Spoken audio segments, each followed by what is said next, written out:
Hello friends, this is me Aftab and you're watching me at Let Me Talk channel where you learn spoken and competitive English both at the same time. Today I brought to you the part 10 of COVID-19 vocabulary. That's gonna be the last one of our COVID-19 vocabularies lessons. So guys, I welcome you with a very humble heart to the lesson. In today's lesson, we are going to be going ahead with a vocabulary related to coronavirus, and in this lesson today, you'll be learning some new other words that you can use while you're having a conversation about coronavirus. Before going to the lesson, I have to make a disclaimer that I'm not going to be talking about any facts or breaking any news, cause I'm neither the best source of any kind of news nor a medical professional. So guys, this is just an English vocabulary lesson for English learners and the vocabulary that you can come across with in your SSC or any other competitive exams, maybe in a comprehension passage, in synonyms or antonyms, or in a cloze test whatsoever. So guys, without any further ado, let's get straight to the lesson.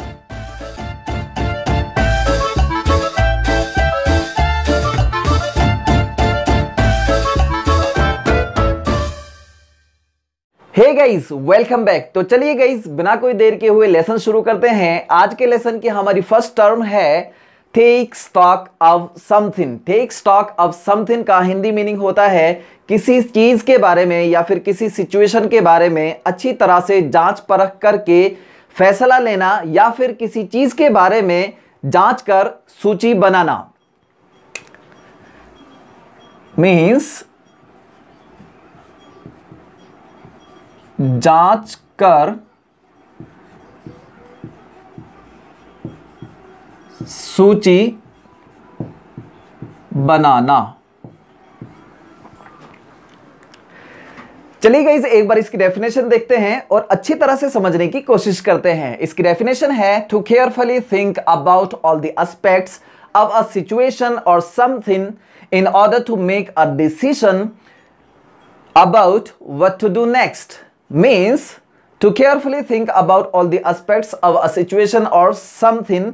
किसी situation या फिर किसी चीज के सभी पहलुओं के बारे में अच्छी तरह से या फिर सावधानी से सोचना in order to make a decision, जिससे कि कोई फैसला लिया जा सके या फिर कोई फैसला लेने के लिए about what to do next, कि आगे क्या करना है।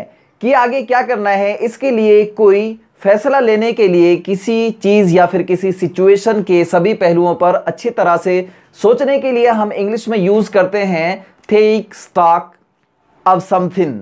चलिए गाइस, इसका एग्जांपल सेंटेंस देखते हैं। इसका एग्जांपल सेंटेंस है we need to take stock of what we have before we go shopping so that we know what we need. Means we need to take stock of what we have.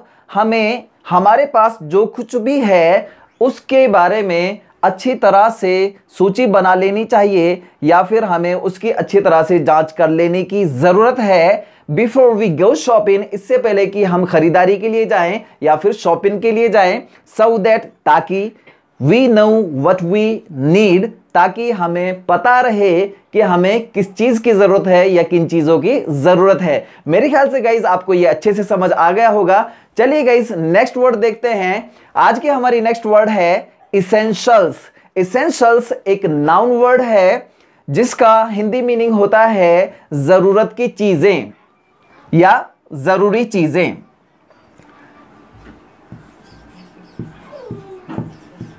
जरूरी चीजें।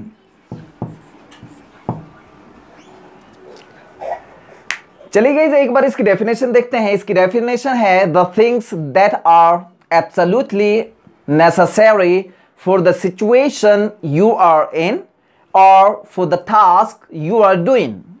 Means the things, essentials वो चीजें होती हैं that are absolutely necessary, जो बहुत ही अत्यंत रूप से बिल्कुल ही जरूरी होती हैं फॉर द सिचुएशन, उस सिचुएशन के लिए यू आर इन, जिस सिचुएशन में आप होते हैं, और फॉर द टास्क या फिर उस कार्य के लिए यू आर डूइंग, जिसे आप कर रहे होते हैं। चलिए गाइस, इसका एग्जांपल सेंटेंस देखते हैं। इसका एग्जांपल सेंटेंस है locals bought daily essentials before lockdown amid rising concerns over the coronavirus pandemic. Means locals means लोगों ने bought खरीद ली डेली इसेंशियल्स, रोजमर्रा की जरूरत की चीजें, रोजमर्रा की जरूरी चीजें, बिफोर लॉकडाउन, लॉकडाउन से पहले, amid rising concerns over the corona virus pandemic, corona virus pandemic पर उभरती हुई चिंताओं। मेरे ख्याल से गाइस आप इसको अच्छी तरह से समझ गए होंगे। चलिए गाइस नेक्स्ट टर्म देखते हैं। नेक्स्ट टर्म है हमारी नॉन इसेंशियल्स। नॉन इसेंशियल्स का हिंदी मीनिंग होता है गैर जरूरी चीजें।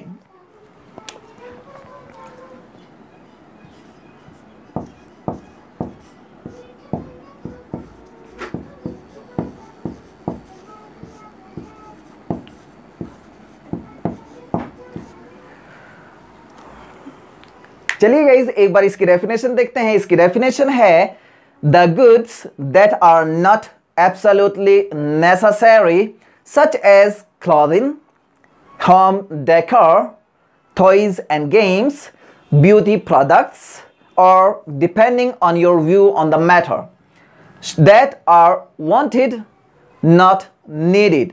Means the goods non essentials वो चीजें होती हैं, वो सामान होता है that are not absolutely necessary, जो बिल्कुल ज़रूरी नहीं होता है या फिर जो बहुत ज़्यादा ज़रूरी नहीं होता है। सच एज क्लॉथिंग, जैसे कि कपड़े, अगर आपके पास ज़रूरत के कपड़े हैं और कपड़े आप खरीदना चाहते हैं तो उनके लिए बहुत ज़्यादा ज़रूरत नहीं होती है। होम डेकोर, घर की सजावट की चीज़ें, टॉयज, खिलौने, एंड गेम्स, ब्यूटी प्रोडक्ट्स, सौंदर्य उत्पाद, और depending on your view on the matter, या फिर इस मामले में जो आपके विचार में चीजें हों। That are wanted not needed, जो चाहिए तो होती हैं लेकिन जरूरी नहीं होती हैं। चलिए गाइस इसका एग्जांपल सेंटेंस देखते हैं। इसका एग्जांपल सेंटेंस है in a recession consumers could be expected to cut down on non-essentials like toys. In a recession, मंदी के दौर में consumers could be expected, उपभोक्ताओं से ये आशा की जा सकती है to cut down on non-essentials, कि वो non-essentials पर, गैर जरूरी चीज़ों पर कुछ कमी कर दें, उनमें कुछ घटाव कर दें, उनमें कम कर दें अपने खर्चे को, लाइक टॉयज, जैसे कि खिलौने। मेरे ख्याल से गाइज आपको अच्छे से समझ आया होगा। चलिए गाइज आगे देखते हैं। आगे हमारा नेक्स्ट वर्ड है स्वॉब। स्वॉब एक नाउन वर्ड भी है और एक वर्ब वर्ड भी है। चलिए गाइज इसका हिंदी मीनिंग देखते हैं। इसका हिंदी मीनिंग है फाहा।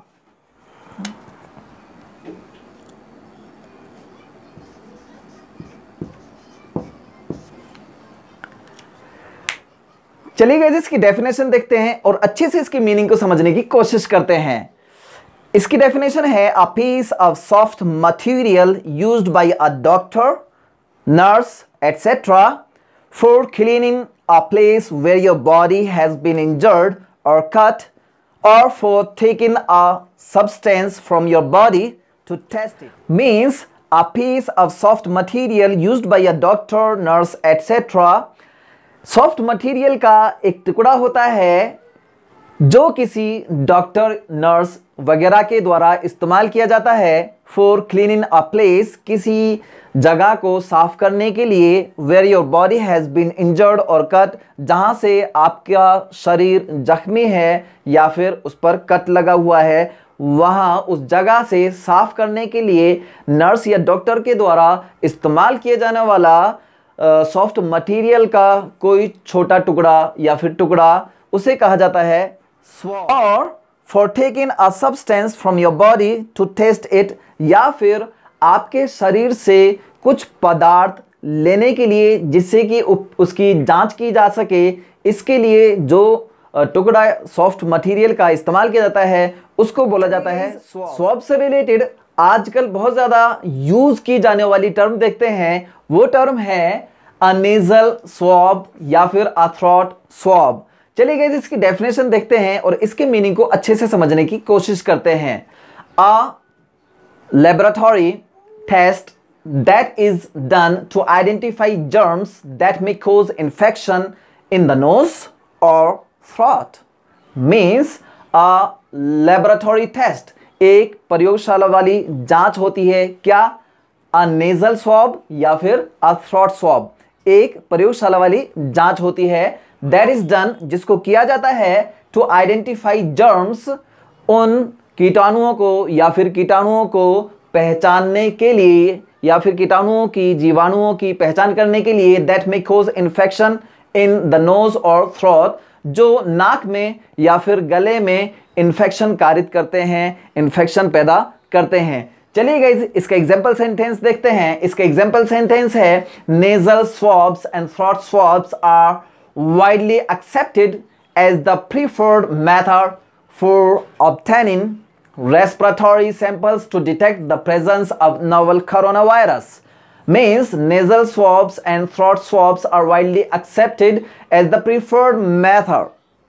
Nasal swabs और throat swabs व्यापक रूप से स्वीकार किए जाते हैं. एज मीन्स ये वाली जांचें व्यापक रूप से आजकल स्वीकार की जाती हैं एज द प्रीफर्ड मेथड के रूप में फॉर ऑब्टेनिंग रेस्पिरेटरी सैंपल्स, श्वसन संबंधी नमूने लेने के लिए, to detect the presence of novel corona virus की उपस्थिति की जांच करने के लिए. तो गाइज नेजल स्वैब और थ्रोट स्वैब एक प्रकार की जांच होती है जिसकी जांच प्रयोगशाला में की जाती है स्वैब लेकर. चलिए गाइज नेक्स्ट वर्ड देखते हैं. आज का हमारा नेक्स्ट वर्ड है फॉर्मेटिज. फॉर्मेटिज को हम फॉर्माइट्स भी बोल सकते हैं जो कि एक नाउन वर्ड है. चलिए गाइज इसकी डेफिनेशन देखते हैं. इसकी डेफिनेशन है ऑब्जेक्ट्स और materials such as a dish और a doorknob that may be contaminated with infectious organisms and serve in their transmission. Means fomites objects होते हैं, चीजें होती हैं, वस्तुएं होती हैं, और मटेरियल्स या फिर सामान होती हैं सच एज अ डिश जैसे कि कोई डिश, और अ डोरनॉब या फिर दरवाजे का दस्ता.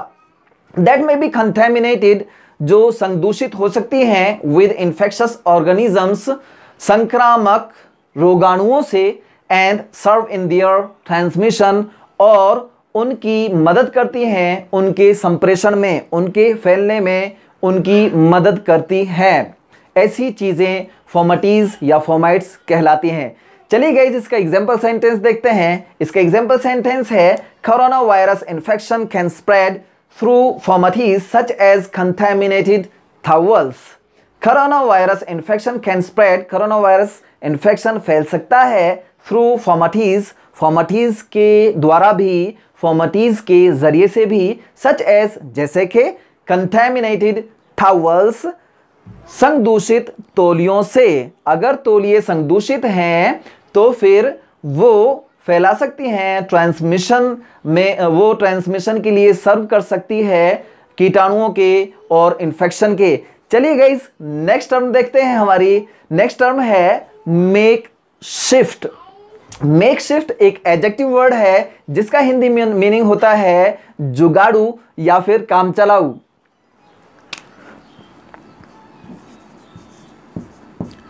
जुगाड़ू या फिर काम चलाऊ.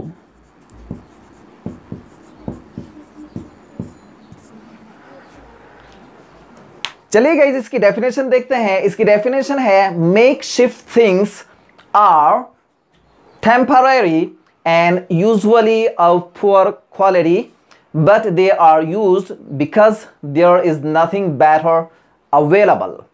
Means makeshift काम चलाऊ चीजें, जुगाड़ू चीजें, things होती हैं are temporary, क्षणिक होती हैं, कम समय के लिए होती हैं, and usually of poor quality और सामान्य रूप से खराब सी क्वालिटी की होती हैं, बहुत अच्छी क्वालिटी की नहीं होती क्योंकि वो काम चलाऊ होती हैं. But they are used because there is nothing better available, लेकिन उनका इस्तेमाल किया जाता है क्योंकि उनसे बेहतर, उनसे अच्छा कुछ उपलब्ध नहीं होता है, मौजूद नहीं होता है.